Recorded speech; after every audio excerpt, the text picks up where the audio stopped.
Security will escort you out, the new CEO said, not looking up from her iPad. She said it with the casual boredom of someone ordering a latte with oat milk.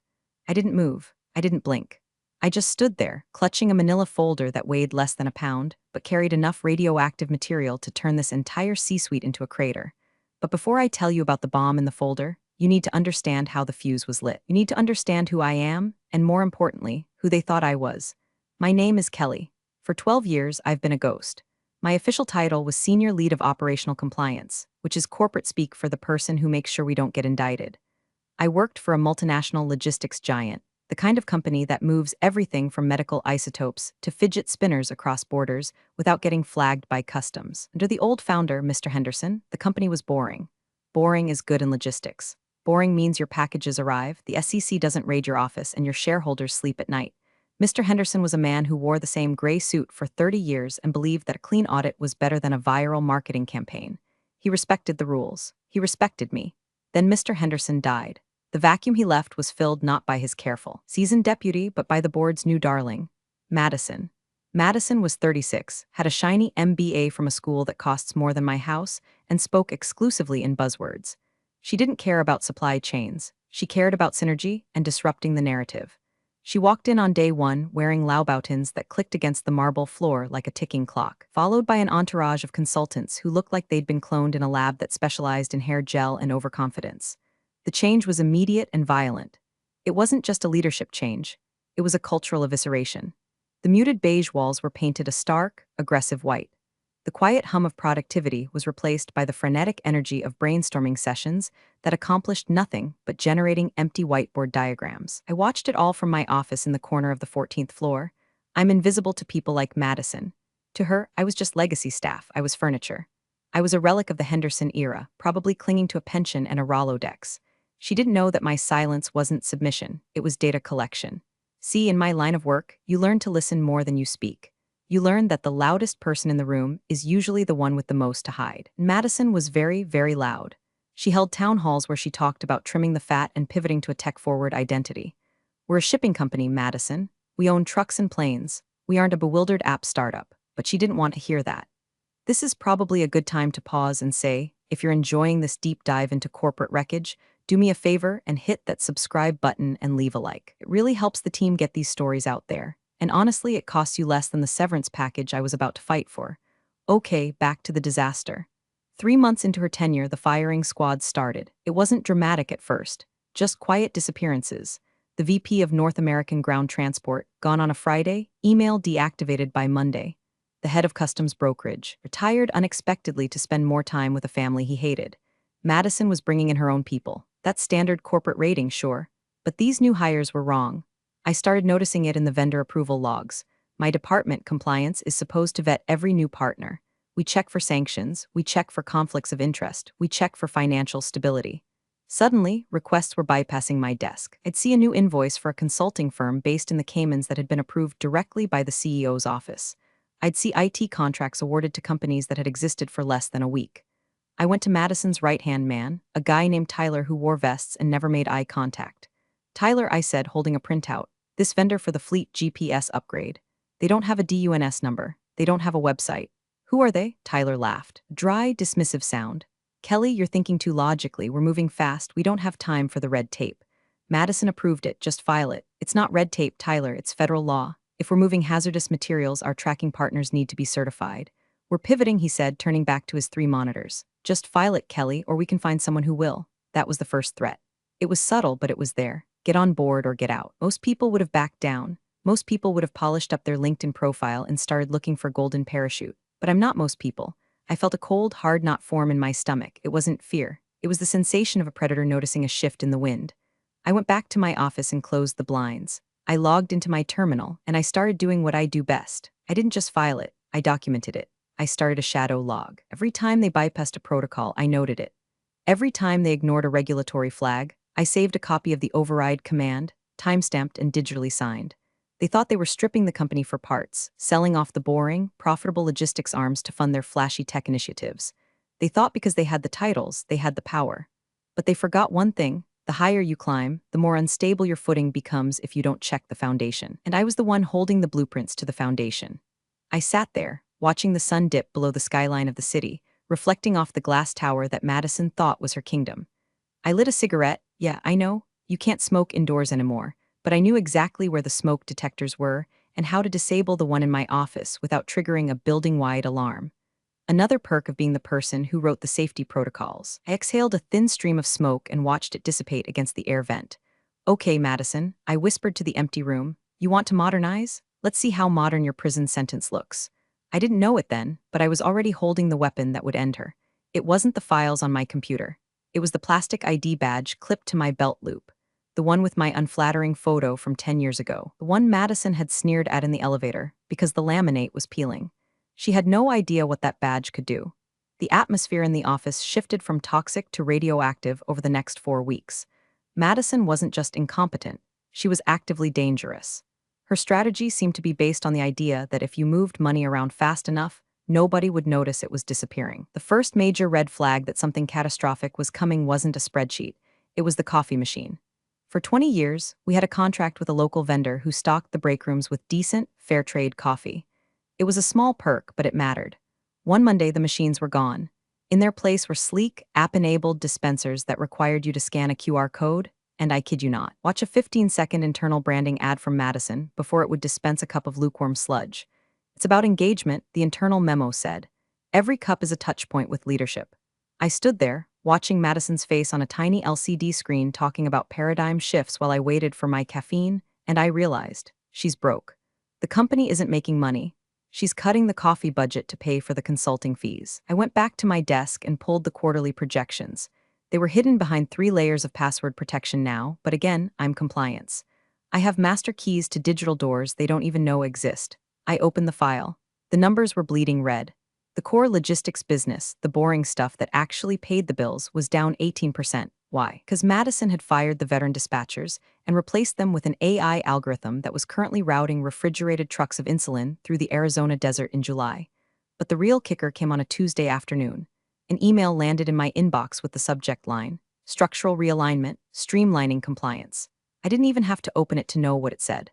I could smell the corporate speak through the monitor. I clicked it anyway. To better align with our agility goals, the operational compliance department will be folded under public relations, effective immediately. We believe that compliance is, at its heart, a storytelling function. I laughed. I actually laughed out loud in my empty office. Compliance isn't storytelling. Compliance is do not go to jail insurance. Putting us under PR was like putting the fire department under the control of an arsonist who likes pretty flames. It meant they wanted us to stop fixing problems and start spinning them. Half an hour later, the summons came, not from Madison, but from HR. The new HR director was a woman named Chloe who looked like she was 12 and spoke to me like I was a senile aunt. "Kelly," she chirped, standing in my doorway without knocking. "Do you have a sec? We're doing a security audit of all legacy badges." My heart did a slow, heavy thud. My badge. My badge works fine. "Chloe," I said, not looking up from my screen. I was busy mirroring my hard drive to a secure cloud server that the company didn't own. "Oh, I know, but Madison wants everyone on the new biometric system. It's super chic, keyless entry face scanning. We need to collect the old RFID badges to, recycle the tech." "Recycle the tech," I repeated. They didn't want to recycle it, they wanted to wipe it. They wanted to erase the history. "I'll bring it down later." I lied, "I have a federal audit report to finish." "Well, don't take too long. We're deactivating the old codes at 5 p.m. Friday." She left, leaving a trail of overly sweet perfume in her wake. I looked at the badge sitting on my desk. To Chloe, it was a piece of plastic. To me, it was the black box of this crashing plane. 2 years ago, after a minor corruption scandal involving a regional manager in Chicago, the board of directors, the old board, had panicked. They authorized a secret initiative called Project Glass House. They wanted a fail-safe. They wanted a way to ensure that if management ever went rogue again, there would be an immutable record. They came to me. They gave me a badge that looked identical to everyone else's, but inside the RFID chip, there was a secondary encryption layer. Every time I badged into a secure room, the boardroom, the server room, the executive archives, my badge didn't just unlock the door. It initiated a passive recording of the room's metadata. Who was there, how long they stayed, and most importantly, it digitally notarized any documents projected on the smart screens or shared on the local secured network during that window. It was a digital notary stamp that proved I was there, and by extension, proved what they were doing while I was there. Madison didn't know about Project Glass House. She just knew she wanted me gone, and she wanted my access revoked. I checked the time. It was Tuesday. I had until Friday to trap them. The next 3 days were a blur of calculated movements. I attended every meeting I could invite myself to. I sat in the back of the strategy sink where Tyler discussed shifting liability for lost cargo to our subcontractors, illegal. I badged into the records room where they were shredding physical contracts, highly illegal. I walked the halls, my badge hanging from my hip, soaking up the digital exhaust of their crimes like a sponge. By Thursday afternoon, I felt the net tightening. My login access to the main server was glitching, intermittent lockouts. My email password expired twice in one day. They were boxing me in, trying to frustrate me into quitting so they wouldn't have to pay severance. They underestimated my spite. On Friday morning, the calendar invite popped up. Meeting, Leadership Realignment Review. Host, Madison CEO, attendees, Kelly Compliance, Simon General Counsel, location, boardroom A, time 2:00 p.m. This was it, the execution. I spent the lunch hour eating a sandwich I couldn't taste in a park across the street. I watched the building. It looked impressive from the outside, glass and steel reflecting the clouds. Inside, it was rotting. I went back up at 1:55 p.m. I stopped by the bathroom. I washed my hands. I looked at myself in the mirror. I looked tired. The fluorescent lights weren't kind to the circles under my eyes or the gray strands in my hair, but my eyes were sharp. They were the eyes of someone who had double-checked the parachute while everyone else was busy drinking champagne in the cockpit. I took the badge off my belt loop. I held it in my hand for a moment, feeling the smooth plastic. Okay, I said to my reflection. Let's go get fired. I walked down the hallway toward boardroom A. The glass walls of the conference room were frosted, but I could see the silhouettes inside. Madison was pacing. Simon, the general counsel, was sitting still. I swiped my badge on the reader one last time, beep. The light turned green, the lock clicked, the system logged my entry, user Kelly. Time, 1:59:45 p.m. Status, authorized. And the hidden code in the badge whispered to the mainframe. Session started, recording chain of custody. I pushed the door open. The air in boardroom was 10 degrees colder than the rest of the building. Madison liked it that way. She claimed it kept the synapses firing, but I'm pretty sure she just liked watching her subordinates shiver. Madison didn't look up when I entered. She was swiping furiously on her tablet, her eyebrows knit together in a performance of extreme busyness. Simon, the general counsel, looked worse. Simon was a man who had spent the last 20 years trying to be invisible, and under Madison, he looked like he was suffering from a chronic ulcer. He wouldn't meet my eyes. He was staring at a polished mahogany table as if he hoped it would open up and swallow him. I didn't sit down. There was a chair pulled out for me, the one furthest from the head of the table, but I remained standing. I placed my manila folder on the table. The sound was soft, a dry shuffle of paper against wood, but in the silence of the room, it sounded like a gunshot. Madison finally stopped swiping. She didn't look at me, though. She looked at Simon. Go ahead, Simon, she said, her voice bored. She picked up a bottle of sparkling water and unscrewed the cap, crack hiss. Simon cleared his throat. It sounded like grinding gears. Kelly, thank you for coming in. I work here, Simon. I didn't come in. I walked down the hall. I said my voice was steady, too steady. Simon flinched. Right, well. As you know, the company is undergoing a significant transformation. We're moving towards a more agile, integrated model. And in looking at the redundancies across departments, we've made the difficult decision to eliminate the standalone compliance function. Eliminate compliance, I repeated. You're firing the brakes on a speeding car. We're integrating it, Madison snapped, finally looking at me. Her eyes were cold, dead blue. We don't need a department of people telling us no all day. We need yes people, we need enablers. And frankly, Kelly, your energy is historic. It's heavy. It doesn't fit the brand. My energy is historic, I said, tasting the words. Is that what we're calling adhering to SEC regulations now? Historic energy? This isn't a debate, Madison said, waving her hand as if swatting away a fly. Your role is terminated effective immediately. We're offering you 2 weeks of severance in exchange for signing a standard NDA. If you don't sign, you get nothing. And we will contest your unemployment claims on the grounds of performance issues. Performance issues, I said. I have 12 years of perfect reviews, Madison. You've been here 4 months. And in those 4 months, you failed to adapt, she said, smiling. It was a shark smile. You're obstructive. You're a bottleneck. You're done, she turned back to her iPad. The meeting was over in her mind. I was already deleted. Simon has the paperwork, she said to the air. Sign it, leave your laptop, and security will escort you out. I have a strategy call in 5 minutes. Goodbye, Kelly. The disrespect was breathtaking. It was a masterclass in dehumanization. She wanted me to feel small. She wanted me to feel like a confused middle-aged woman being put out to pasture because she couldn't figure out how to use Slack. But I didn't feel small. I felt like a demolition expert watching the timer tick down to 0. I looked at Simon. He was sliding a thick document toward me. The NDA, the gag order. I'm not signing that, Simon, I said softly. Madison let out a loud, theatrical sigh. Oh my God. Simon calls security. I don't have time for breakdown. If she wants to leave the hard way, she can leave the hard way. Security will escort you out, she repeated, the words dripping with disdain. I reached for my belt loop. I unclipped my badge. The plastic click echoed in the room. You're right, Madison, I said. Security should be here, but not for me. I didn't hand the badge to her. I slid it across the mahogany table toward Simon. It spun slowly, sliding over the polished wood like a hockey puck, and came to a stop right in front of his shaking hands. "What is this?" Madison asked, annoyed. "Simon," I said, ignoring her. "Look at the back of the badge. Look at the serial number under the barcode." Simon looked at me, confused. He picked up the badge. He flipped it over. He adjusted his glasses. He read the tiny string of numbers printed in red ink. Auth board exec 001 alpha. His face went from pale to the color of old ash. He dropped the badge like it was burning his fingers. "Oh," he whispered. It was the sound of a man watching his career evaporate. "What?" Madison barked. "What is it?" "Ma'am," Simon said, his voice trembling so hard the water bottle on the table vibrated. "We need to delay the board meeting. Immediately, and we need to get forensics in here." "Why?" Madison demanded, standing up. I smiled, because I said that badge isn't just a kitten, it's a wire. Silence is a funny thing. In a corporate boardroom, silence usually means someone is thinking. But this silence, this was the silence of a heart stopping. Madison looked between me and Simon, her irritation morphing into confusion. She hated being confused. It made her look like she wasn't the smartest person in the room, which was her greatest fear. "Simon, speak to me," she snapped. "It's an ID badge. Throw it in the trash and get security up here." Simon didn't move. He was staring at the badge on the table as if it were a live cobra. He looked up at Madison, and for the first time I saw genuine fear in his eyes. Not that I might lose my bonus fear. That I might lose my law license and freedom fear. "Madison," Simon said, his voice barely a whisper. "Do you know what code alpha means in the legacy security protocols?" "I don't care about legacy protocols," she shouted. "I care about this woman leaving my office." "It means," Simon continued, ignoring her, "that this badge has board-level executive clearance.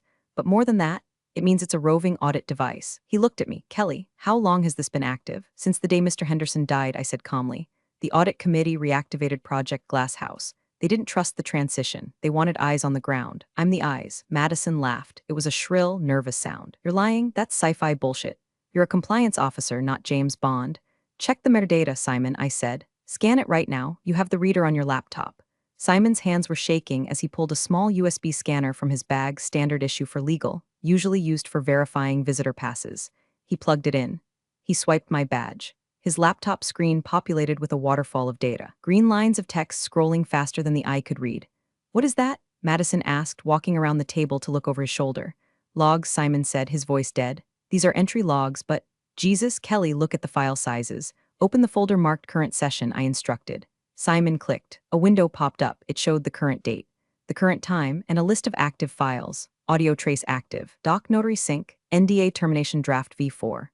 PDF attendee ID. CEO Madison attendee ID. Gen Counsel Simon flag. Retaliatory termination event. "You're recording us?" Madison screeched. "That's illegal. That's a felony. Two-party consent state, you bitch."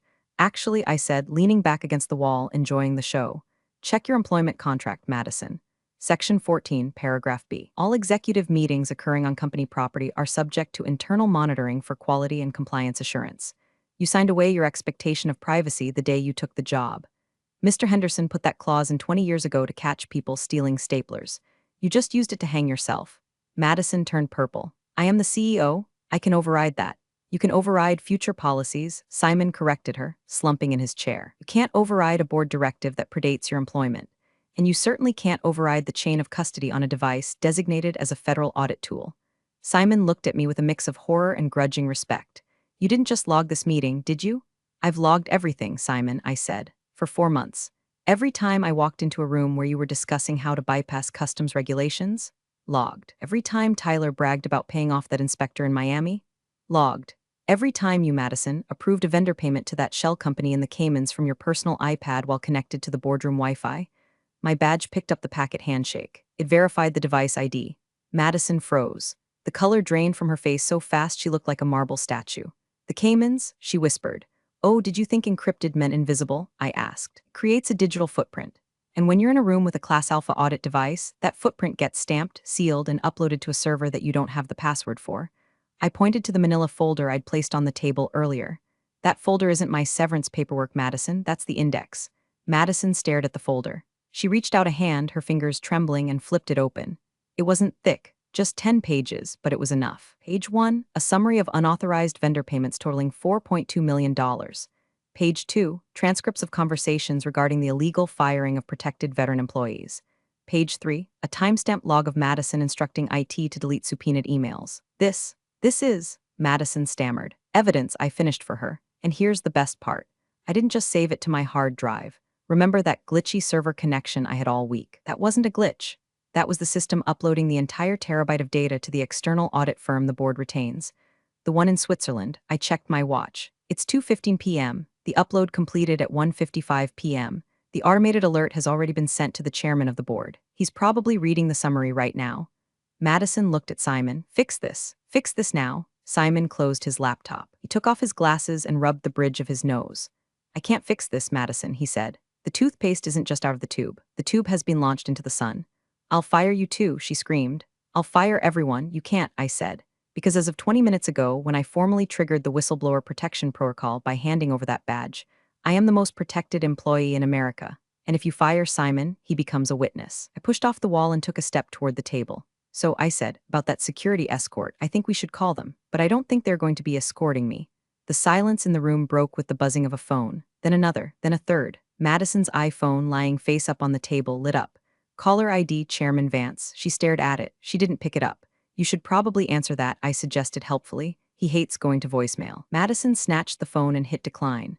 She looked at me with pure, unadulterated hatred. You think you're clever? You think a few logs are going to bring me down? I have the numbers. The stock is up. The stock is up because you cut costs by gutting safety protocols, I said. That works for a quarter. Then the planes start falling out of the sky, or the SEC knocks on the door. We haven't done anything illegal, she insisted, her voice rising to a frantic pitch. It's aggressive accounting. It's standard industry practice. Is it standard practice to reclassify hazardous chemical transport as general dry goods to save 15% on insurance premiums? I asked, because I have a recording of Tyler suggesting exactly that in the strategy sync last Thursday. And I have the approval email you sent him 3 hours later. Simon put his head in his hands. Oh, God, Madison, tell me you didn't approve the hazmat reclassification. It's just a coding error, Madison lied. We fixed it. The badge logs show you overrode the warning flag, I said twice. That's willful negligence.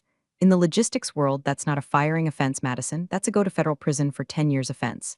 Madison paced the room, her heels clicking frantically. She looked like a trapped animal testing the electric fence. Tyler, she muttered. Tyler will take the fall. He proposed it. It was his initiative. And there it is, I said. Bus, you're ready to throw him under it. He's a consultant, she yelled. That's what they're for. Here's the problem, I said, tapping the folder. Tyler isn't stupid. He knew you were reckless. So do you want to know what I found when I cross-referenced the badge logs with the server traffic? I flipped to page 5 of the folder. Tyler has been BCCing his personal Gmail on every single illegal directive you sent him. He's been building his own insurance policy. But unlike me, he didn't do it legally. He stole proprietary data, which means when the feds come, he's going to flip on you so fast it'll break the sound barrier to get a plea deal. Madison stopped pacing. She looked at the window, then back at me. The reality was finally setting in. She wasn't fighting for her job anymore. She was fighting for her life. What do you want? She asked. Her voice was quiet now. Transactional, you want money. You can negotiate a settlement. A consulting fee, we can wipe the logs. You can't wipe the logs, Simon interrupted, his voice hollow. She told you, it's a blockchain ledger, it's distributed. The moment it uploaded to the Swiss audit firm, it became immutable. Even if you burn this building down, the record exists. I don't want money, Madison, I said. I want my company back. Your company? She sneered. You're a middle manager. You're a nobody. I'm the person who keeps the lights on, I said. I'm the person who makes sure the drivers get paid and the cargo gets inspected so we don't accidentally ship a dirty bomb into a port. People like you think companies are just stock tickers and brand assets. You forget that there are actual people doing actual work underneath your vision. You broke the machine because you didn't understand how it worked. The phone buzzed again. Caller ID, Chairman Vance. This time, was followed by a notification on Simon's laptop. A high-priority email flag. Simon opened it. He read it. He closed his eyes. Madison, he said, that was the general counsel for the board. They've convened an emergency session. They are placing you on administrative leave effective immediately. Your access to all company systems has been revoked. Madison grabbed her iPad. She tried to unlock it. Access denied. She tried her laptop. System locked. Contact administrator. She looked up, her eyes wide with panic. They can't do this. I'm the CEO, not anymore, I said. Right now you're a liability. The door to the boardroom opened. We all turned. It wasn't security. It was Tyler. He looked sweaty. He was holding a box of his personal belongings. He looked at Madison, then at me, then at the floor. Tyler, Madison asked, what are you doing? HR just called me, Tyler stammered. He said my contract is terminated. Something about unauthorized data transfer? He looked at me. He knew. He saw the badge on the table and he knew. I didn't know, Tyler said to me, his voice pleading. I just did what she told me. Save it for the deposition, Tyler, I said. Madison looked at her loyal right-hand man, effectively fleeing the sinking ship. She looked at Simon, who was mentally drafting his resignation letter. And then she looked at me.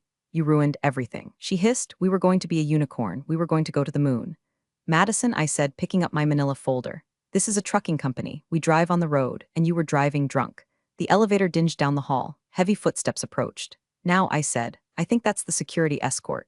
To understand why I did it, why I risked my career, my pension, and my sanity to take down a woman who made 10 times my salary. You have to understand the ghosts in these walls.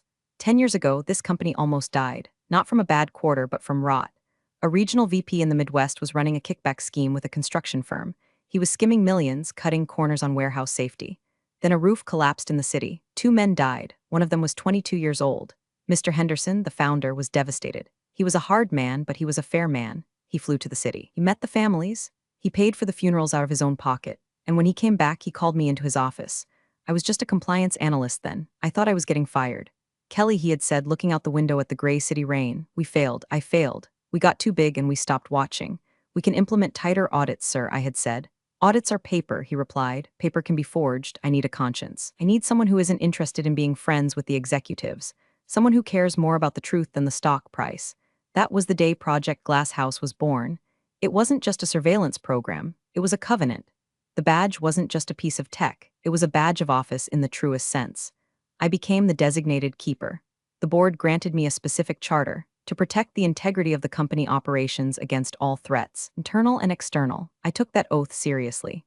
When Madison came in, I tried to give her a chance. I really did. But when she started dismantling the safety checks, the very checks we put in place after the city collapse, I knew she wasn't just greedy.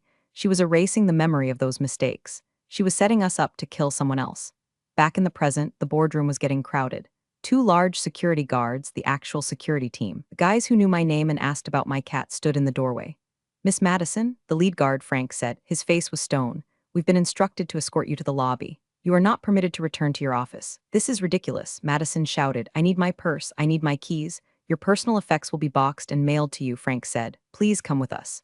Madison looked at me one last time. You're a dinosaur, Kelly. You're going to rot in this building. Maybe, I said, but the building will still be standing. They walked her out. She didn't go quietly. She was shouting about lawsuits and misogyny and conspiracies all the way to the elevator. When the doors closed, the silence rushed back in. Simon was still sitting at the table. He looked like he had aged 10 years in 10 minutes. So, he said, taking off his glasses and cleaning them on his tie. What happens now? Now, I said. Now the cleanup begins. The board is going to want a head on a spike, Simon said. Madison is gone, but they're going to look at legal.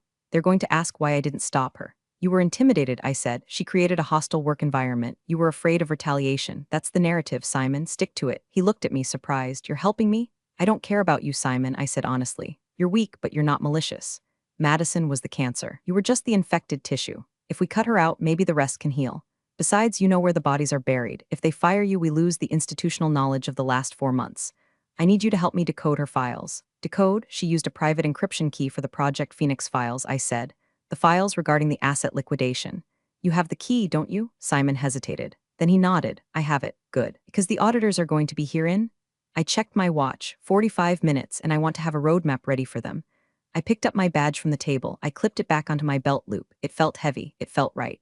Come on, Simon, I said. Let's go to your office. We have a lot of work to do before the vultures land. We walked out of the boardroom. The office was buzzing. People were whispering in clusters. They had seen Madison being marched out. Saw me walking freely with the general counsel. The dynamic had shifted. The queen was dead. Long live well, not the queen. Long live the janitor. I walked past the empty receptionist desk where the brand ambassador used to sit. I walked past the weird modern art Madison had bought for $50,000. I stopped at the coffee station, the one with the broken app-based machine. I looked at it. First order of business, Simon, I said. Get the old coffee vendor back. Let out a weak, hysterical chuckle. Consider it done. You'd think getting escorted out by security would be the end of it. But in the age of LinkedIn influencers and Twitter victims, being fired for cause is just a pivot to a new chapter.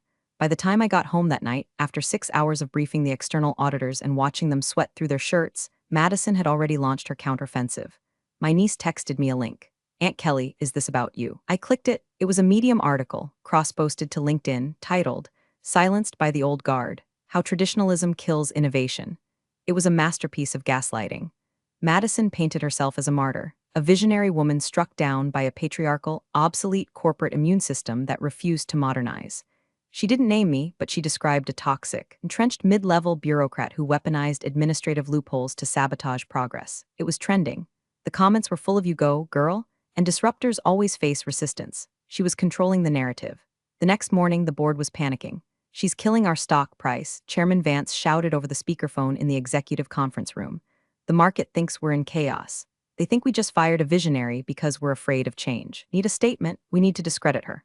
We can't release the internal investigation details yet, Simon said, sounding exhausted. It's pending litigation.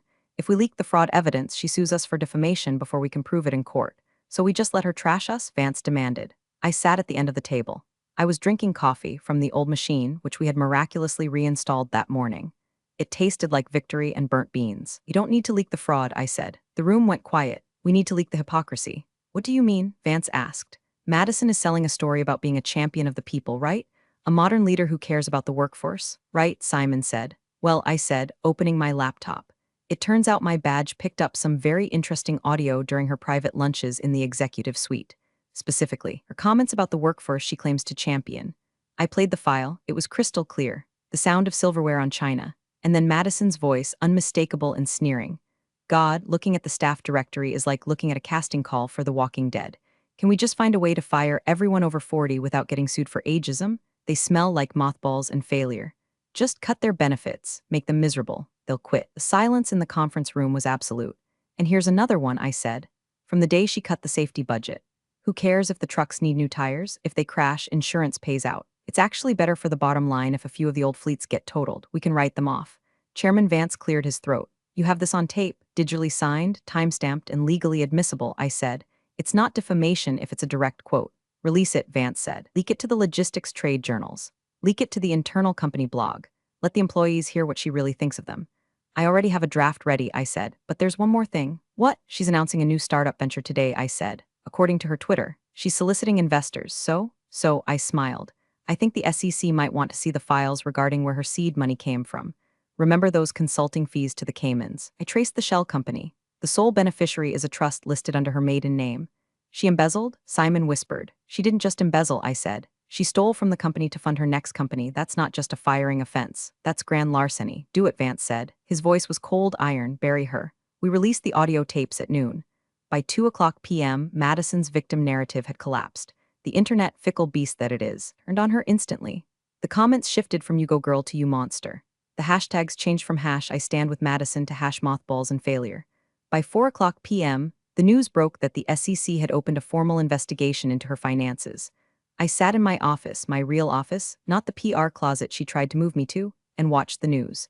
They showed footage of Madison dodging reporters outside her condo. She looked terrified. Didn't feel happy. I didn't feel sad. I just felt clean, like I had finally scrubbed a stain out of the carpet that had been bothering me for months. My phone rang. It was HR. The old HR rep who had been reinstated that morning. Kelly, she said, we have a situation. The employees, they're organizing. Organizing what? A strike? I asked, alarmed. No, a party. They want you to come down to the lobby. I walked out of the elevator and into the lobby. It was packed, not with executives, but with the people who actually did the work. Dispatchers, drivers, warehouse managers, junior analysts. When they saw me, they didn't cheer. This isn't a movie. They're tired adults with mortgages, but they stopped talking. They looked at me. And then one by one they nodded. It was better than applause. It was acknowledgement. We know what you did. Dave, the head of fleet maintenance, a guy with grease permanently under his fingernails, stepped forward, heard we're getting the tire budget back. He grunted. Approved it an hour ago, I said. Good, he said, because I wasn't going to put my guys in those trucks another week. I know, Dave, thanks, he said. He extended a hand. I shook it. That was the party. A handshake and a confirmation that we weren't going to die on the highway. It was the most beautiful thing I'd ever seen. The next week was a bloodbath, but the good kind. The board gave me temporary carte blanche to clean house. I fired Tyler. I fired the brand ambassadors. I fired the 24-year-old VP of Synergy. I fired the entire external consulting team. I walked through the office like the angel of death, but instead of a scythe, I had a termination form and a security guard named Frank. You can't do this, the VP of Synergy cried as he packed his succulent plants. I have a contract. Your contract was with a fraudulent administration, I told him, and you paid for these plants with a corporate card that was flagged for misuse. Leave the cactus. We stripped the white paint off the walls. We brought back the beige. We rehired the VP of North American Ground Transport. He was bored of his family anyway. The office started to quiet down. The frantic energy of innovation was replaced by the steady, rhythmic hum of logistics. Phones ringing, keyboards clacking, problems being solved, not ideated. But there was still one loose end. The board, they were grateful, sure. I had saved them millions, but I had also shown them that I had the power to destroy them. I held the keys to the glass house. I had the badge. Chairman Vance flew in on Friday. He called a private meeting with me. Just him and me in the boardroom where it all went down. Kelly, he said, sitting where Madison used to sit. He looked at me with a mixture of admiration and wariness. You've done an incredible job. You saved the company. I did my job, sir. You did more than your job, he said. You acted as a independent oversight mechanism. That was the mandate. Yes, he said slowly. But now the crisis is over, and the board feels uncomfortable with the idea of a permanent internal surveillance officer with that level of clearance. It creates a liability. He slid a piece of paper across the table. It was a check. A very, very large check. We'd like to offer you early retirement, he said. Full benefits, double pension and this bonus. In exchange for the badge and the deletion of the archives, I looked at the check. It was enough to buy a beach house. It was enough to never work again. I looked at Vance. He was smiling, but his eyes were hard. He wanted the weapon gone. He wanted to go back to a world where the executives could cut corners without a ghost watching them. I reached for the check. I picked it up. I looked at it, then I tore it in half. Vance's smile vanished. Kelly, that's a very generous offer. It is, I said. But you're missing the point, Mr. Vance. I didn't save this company for you. I saved it for Dave and maintenance. I saved it for the drivers. I leaned forward. I'm not retiring, and I'm not deleting the archives. Because if I do, who's going to stop the next Madison? Who's going to stop you if you decide to cut the tire budget to boost your quarterly bonus? Vance stiffened. Are you threatening the board? No, I said. I'm ensuring it. As long as I'm here, as long as this badge is on my hip, everyone plays by the rules, including you. I stood up. I'll be in my office, I said, the real one. On the 14th floor. If you need me, send an email. I'll be watching. I walked to the door. Kelly, Vance called out. I stopped. Security won't escort you out, he said, a dry smile touching his lips, because I don't think they'd listen to me if I told them to. Smart man, I said. 3 months later. The office is boring again. It's wonderful. The walls are beige. The coffee is average. The stock price has stabilized. It's not to the moon, but it's steady, and we're paying dividends again. Madison took a plea deal, turns out. Federal prosecutors have a lot of leverage when they have HD audio of you admitting to insurance fraud. She's doing 18 months in a minimum security facility, followed by 5 years of probation. She's banned from serving as an officer of a public company for life. Last I heard, she's writing a memoir about adversity. I'm sure it will sell dozens of copies. Tyler cooperated and got off with probation and a heavy fine. He's working at a car dealership in New Jersey now. I hope he's happy. As for me, I'm exactly where I've always been. Corner office, 14th floor. My title has changed, though. They couldn't fire me and they couldn't buy me out, so they promoted me. Chief Integrity Officer. It's a made-up title, but it comes with a raise and a seat at the quarterly board meetings. People walk differently around me now. There's a rumor that I have cameras in the smoke detectors. I don't. There's a rumor that I can read their emails in real time. I can, but I usually don't bother unless they flag for keywords like embezzle or cover up. I'm the office boogaman. I'm the witch of the 14th floor, and I'm fine with that. New hires are warned about me on their first day. Don't try to cut corners, the veterans whisper. Kelly will know. Kelly always knows. It keeps them honest. Tonight, I'm the last one in the building again. The cleaners are vacuuming the hallway, the same hallway where Madison told me security would escort me out. I wave to them. They wave back. I walk over to the window and look out at the city. The lights of the logistics hub down at the port are twinkling in the distance. Trucks are moving. Planes are landing. The blood of the economy is flowing, pumping through the veins of the infrastructure we built. It's not glamorous. It's not disruptive. It's just work, but it's honest work. I touch the badge on my hip. The little red light pulses once, slow and steady. A heartbeat. System status. Secure watchdog. Active. I turn off the lights in my office. I don't need to lock the door. Nobody would dare break in. I walk to the elevator, my heels clicking on the linoleum, not the click of Laubautins. The solid, sensible sound of boots that are made for walking through the wreckage and coming out the other side. I press the button for the lobby. The doors slide open. I step in. Going down, the elevator voice asks. No, I say to the empty car. We're staying right here. And the ghost in the machine takes me home. Thanks for watching, you cubicle warriors. Hit that subscribe button. Unless you're my old boss, then you're on your own. Revenge of the coffee pot strikes again.